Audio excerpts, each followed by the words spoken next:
Hey folks, me Rudy here, stuck in the rain, so I just figured I will, holiday season, everyone's doing a little bit of shopping, so I'll talk a little bit today about your credit. So there's a Vantage score and then there's your FICO score. So there's two different companies, and these two different companies, what they do is they judge your credit utilization and then or your lack of credit utilization for that matter, and then they determine a score. They give you a score. So with your Vantage score, it can go all the way up to 990. With your FICO score, it can go all the way up to 900.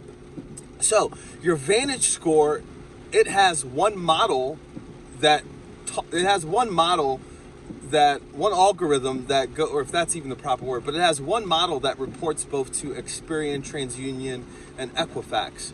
Whereas your FICO score, it's called a FICO 9. So your FICO score has one model for each.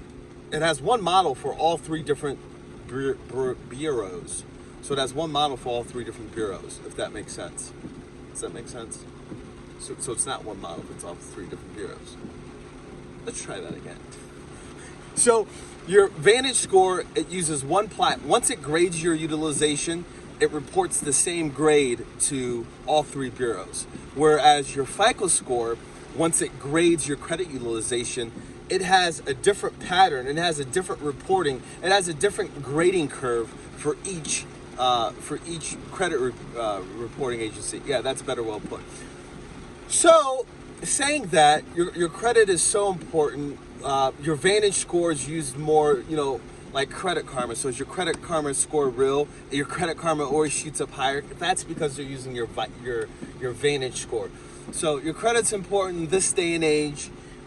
Whether you're trying to buy a car, trying to buy a house, trying to get a better interest rate, trying to get a loan, even silly things nowadays like your utility bills, your cable bill, electric, things like that. Even tell, they judge you on your credit score. Believe it or not, did you know that your zip code kind of determines also your credit score? The zip code that you live in can determine your credit score. Weird, right? Hopefully that was helpful. Share, like, watch some of the other videos on my page. Make today better than yesterday. Watch your credit, pull your credit.